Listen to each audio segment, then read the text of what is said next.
it isn't that straightforward to define misinformation. Misinformation is incorrect information that is available to you in one way or another, right?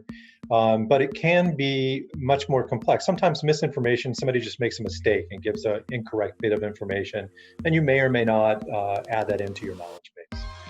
But oftentimes, misinformation, particularly in the political realm, is promoted as part of an overall disinformation campaign. The difference between mis and disinformation is that misinformation is something that's wrong, but that isn't necessarily shared with intent. So that could be a mistake, it could be something taken out of context, it could be something that's old, that's really old, that's now coming out as new, or something that purports to be from a different place. Disinformation is something that is shared with intent. So you may hear of a disinformation campaign. That is information that is wrong, that is deliberately designed to be shared to misinform.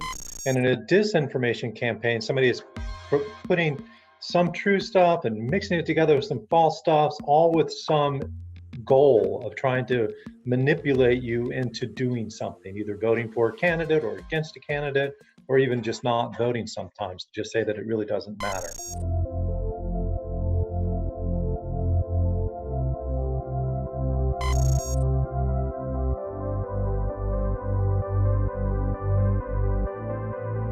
There is real information on Facebook, so you shouldn't go onto anything like that assuming that it's going to be wrong.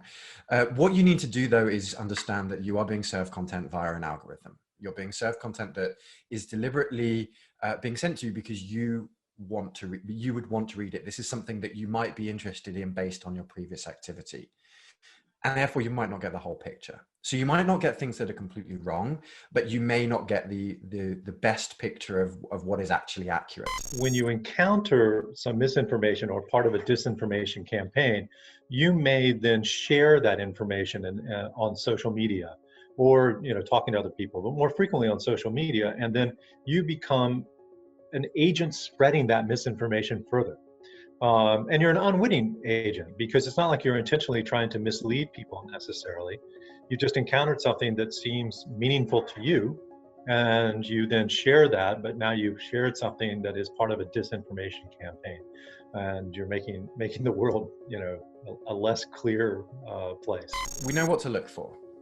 And even if we don't know the very specifics for a certain area, a certain city or a certain town, we know the kinds of activity that we should look for. And it's really important to say, I mentioned disinformation as being something of foreign powers, but actually a lot of domestic players who are completely legitimate learned that this was a good way. It's a good way to act and to inform people or send a message to people that you want. There are people who inadvertently spread misinformation, the unwitting agents, and there are a lot of those who further stuff on the internet. And I think there's some people in the middle who may or may not believe the thing that they are sharing, but they think it's kind of funny or cool, or they want to show that they're on the team.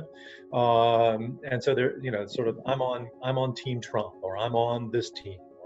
And so I'm gonna just put it right in the face of these people.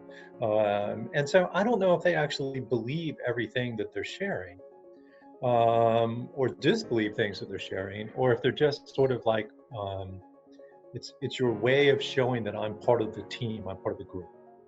So I think that's really an interesting question about, are there more people who are doing it intentionally or unintentionally? I think there's some people in between who are just doing it for other sorts of reasons.